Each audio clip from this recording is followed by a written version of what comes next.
Sometimes, when hunting for cheaply made bargain movies, you'll come across foreign films. Oftentimes, these movies have pretty high production value, having been filmed by big-name companies and high-end studios, but for one reason or another, they just never clicked with American audiences. And so they wait, buried beneath a mountain of discounted cinema, awaiting the moment foretold by prophecy when a new bear would raise them back up into the light of the waking world. And such was the fate of my copy of the Russian fantasy film Wolfhound. It was released in 2006, directed by Nikolai Lebedev, and based on a novel with the same name written by author Maria Semenova. It was one of the most expensive films ever produced in the history of Russian cinema. It follows the story of Wolfhound, the last surviving member of the Grey Dog clan, as he seeks vengeance against the man who slaughtered his family and threw him into a slave mine when he was a child. This is Conan! It's Russian Conan! It even says it on the cover!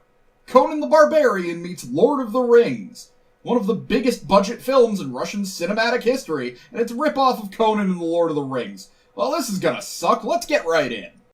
It was a time when gods walked among men.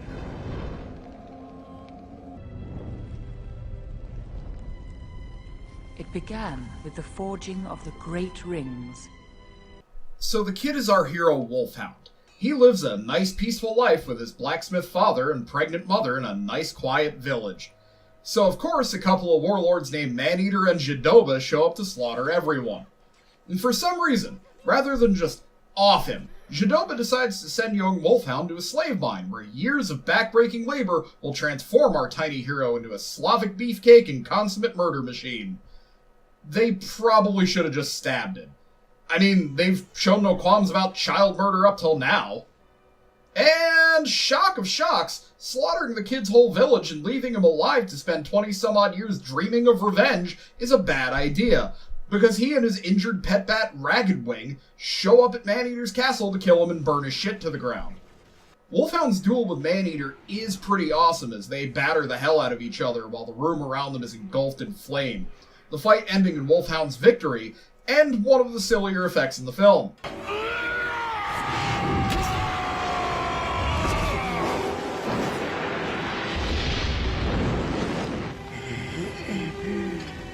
Wolfhound tries to question Maneater about the location of Zhidoba, the other warlord, but he dies before he can answer, so Wolfhound grabs a slave girl and makes a run for it. The escape is also pretty cool, as Wolfhound and slave girl make their way across these burning wooden walkways, eventually finding themselves trapped in the castle basement. Fortunately, there's a blind old man who knows where a secret passageway is, so Wolfhound frees him and they escape the burning castle. Later, Wolfhound sits on a cliff overlooking a pretty stunning view. He asks the patron goddess of his clan for aid in finding Zhidoba. Grant me revenge. And if you do not listen, then to hell with you. There is no need. The world is ruled by love. The hell with you. The slave girl shows the old blind guy a tablet she stole from Maneater's castle, because it turns out he's some kind of mystic. He says it's the key to the Celestial Gates, and for more answers they must journey on to the city of Galirod. Wolfhound secures them a ride with a caravan by offering his services as a mercenary, which is a good call because Zhidoba attacks the caravan, because it happens to be transporting the princess of Galirod. And tell me if this looks kind of familiar.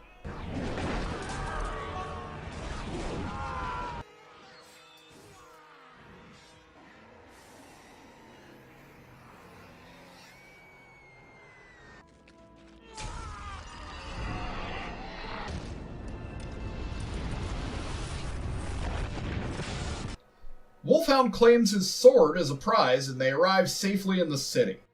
At Galirod, the city has been placed under a curse of perpetual winter, though it's supposed to be the middle of summer. A lot happens in Galirod, so I'll go over the important bullet points. Wolfhound is mistaken for Zhidoba because of the sword. The princess's cousin, Duke Luchazar, calls for his execution, but she clears his name. The mystic heals Ragged Wing's Ragged Wing. The mystic tells us Zhidoba's backstory. He gave up his humanity to serve the evil goddess Marana.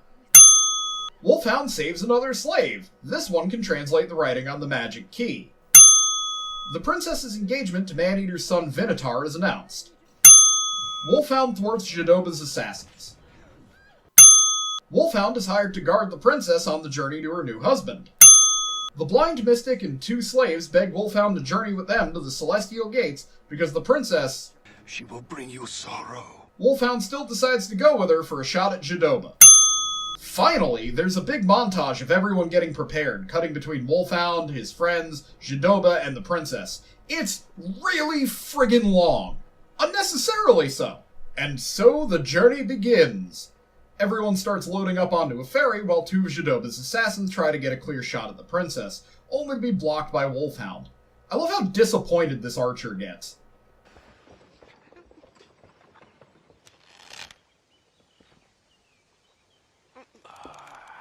And then while everyone's in the boat, out in the middle of the water, like sitting ducks ripe for the picking, they don't fire a single shot.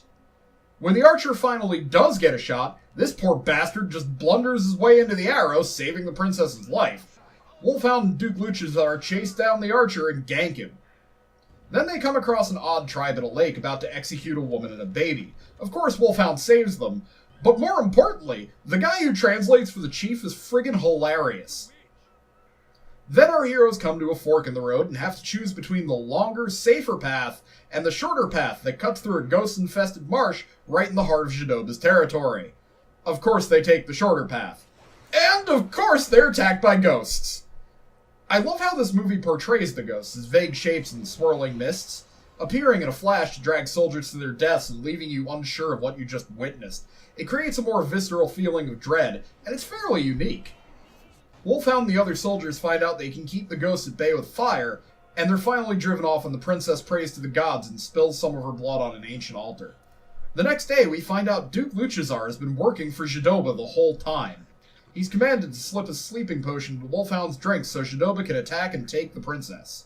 That night, everyone sits around a fire, listening as the woman they saved from the Water Tribe sings a song and tells a story about a slave who escaped from the Crystal Mountain mine, changing his destiny, and how anyone can change destiny. We get a flashback to Wolfhound's time as a slave, learning how he saved Ragged Wing and escaped from the mine. Apparently he choked out one of the slave drivers while the others just let him? Then they just let him leave. You would think committing murder would have led to a harsher punishment, but no! Apparently it's a free pass out. How is it Wolfhound's the only person to ever escape if this is all it takes? Throughout the flashback, we keep cutting back to the princess who's just staring, unblinking, into Wolfhound's soul. Everyone heads off to bed, but the princess has her serving maid call Wolfhound to her tent. She reveals that she figured out the song was about him based on his reactions to it, then tells some of her own life story. Her ancestors sealed the goddess Marana within the celestial gates, and the key to opening it and releasing her is to spill her blood on the stone tablet the slave girl stole from Maneater. This explains why Jadoba's hunting her, though not exactly why he's been flat out trying to murder her, as opposed to capturing her alive and keeping her until he can get his hands on the tablet. But does this look like the face of a man who thinks things through? Then the princess throws herself at Wolfhound, but he refuses her advances. After he leaves the tent, he downs the poisoned drink, missing his mouth with the vast majority of it, but he still manages to do the trick, and he falls over in the woods foaming at the mouth. A storm breaks out, and Jadoba's men attack. The next morning, Wolfhound wakes up to find the camp destroyed and full of corpses. Jadoba's an idiot. Wolfhound has been giving him a hard time the entire film. Hell, the man chopped off his hand! And rather than slip him some actual, deadly-ass poison, he gives him ye old NyQuil for a drowsy night's sleep and calls it a fucking day. It's at this exact moment Vinitar comes riding into the camp to meet his new bride, finding Wolfhound standing in the midst of all the carnage. A woman's body is found clutching onto one of the princess's bracelets and covered in her cloak, and this kinda breaks Wolfhound. He stares vacantly at the body while Vinitar is informed by his second-in-command that Wolfhound murdered his father, the Maneater. Vinitar challenges Wolfhound to a duel, which he easily wins, but stays his hand because the goddess appears again, reminding him, The world is ruled by love. So he goes to check on the body and finds it's not the princess, just one of her handmaidens. One of the wounded soldiers tells him Jadoba's taking the princess to Castle Mountain, and Wolfhound takes off in hot pursuit, Ragged Wing taking to the air and flying behind him. At the mountain, Wolfhound spots some soldiers dragging along a cart of prisoners. We are stuck. He leaps into action, killing the guards and freeing the people in the cart. It turns out they're his friends from earlier, the blind mystic and the two slaves, which means Jadoba's men took the key from them, and he now has everything he needs for the ritual to awaken Marana.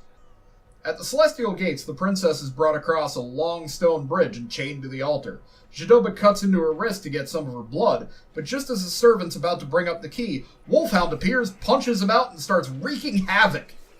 His friends free the other prisoners, and a huge battle breaks out. Wolfhound cuts the princess free, and she goes to grab the key, getting her blood all over it. You can probably tell where this is going. Jadoba tries to stop her, but Wolfhound gets in his way just as Vinitar arrives with his army to turn the tides. He and Wolfhound square off against Jadoba, starting the big climactic fight, 2-on-1. This is another awesome action sequence. Jadoba seems like this larger-than-life monster, apparently literally having eyes in the back of his head. He knocks Vinitar away, and he and Wolfhound begin a one-on-one duel. Eventually, Wolfhound has Jadoba teetering on the edge of the cliff. Jadoba mortally wounds him, but Wolfhound shoves him back, sending him plummeting to his death, finally getting his revenge. Unfortunately, in all the chaos, everyone kind of forgot about Luchazar and the blood-smeared key, and he rams the key into place, opening up the Celestial Gates and releasing Marana. It turns out she's like this huge vortex made of stone and flame, and her first order of business is to turn Luchazar to stone and rip him to pieces. In desperation, Wolfhound cries out, God of my clan! Bringer of thunder! For the sake of these people, please help me!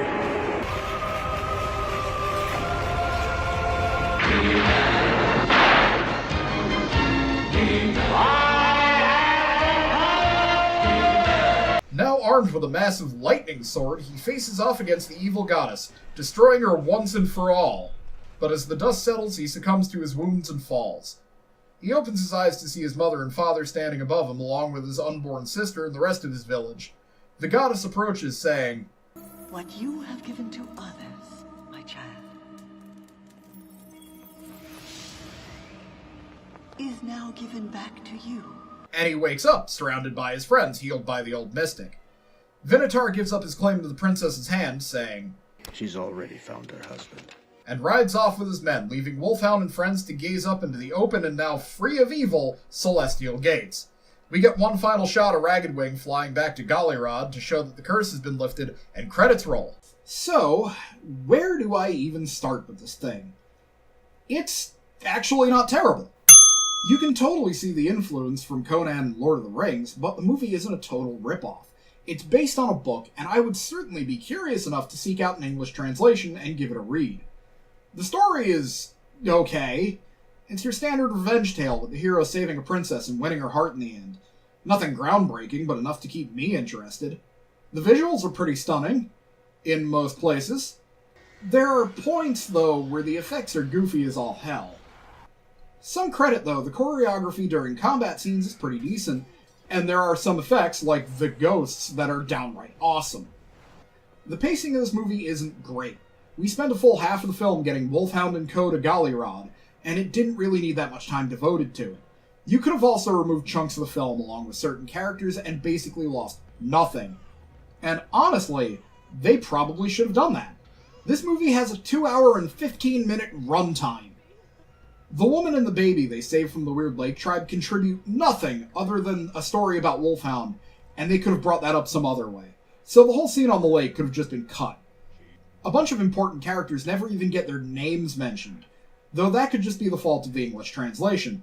Like, hey, remember Wolfhound's 3 companions, Blind Seer and the 2 slaves? Well, they have names. Not that the movie ever mentions them, but they're Tilorn, Neelith, and Uric. And on the topic of the English translation, it's bad. There's nothing particularly wrong with the writing, but the voice actors suck. Across the board, awful. We are hitting old kung fu movie levels of bad dubbing. What is it? What are you two doing? Get a move on! And the actual actors look like they're doing fine, especially Princess Alen. She has this odd knack for switching seamlessly between being adorably helpless and imperious and vaguely threatening. When all's said and done, the film has its problems, sure, but I can certainly see how it was one of the highest budget films in Russian history. There's a lot of effort that went into making this movie, and that is a huge change from my usual fare. On the Tommageddon scale of awful, I give this movie an 8. The bad dubbing is downright distracting at times, plus there's the poor pacing and a couple of hokey effects. When all's said and done, I would highly recommend this film if you're into fantasy, but do yourself a favor and watch it in Russian with subtitles. Apparently this movie has a prequel film that came out a year later in 2007 called Young Wolfhound. It covers his escape from the Crystal Mountain mines. Anyway, I've been Tom. Thanks for watching Tommageddon.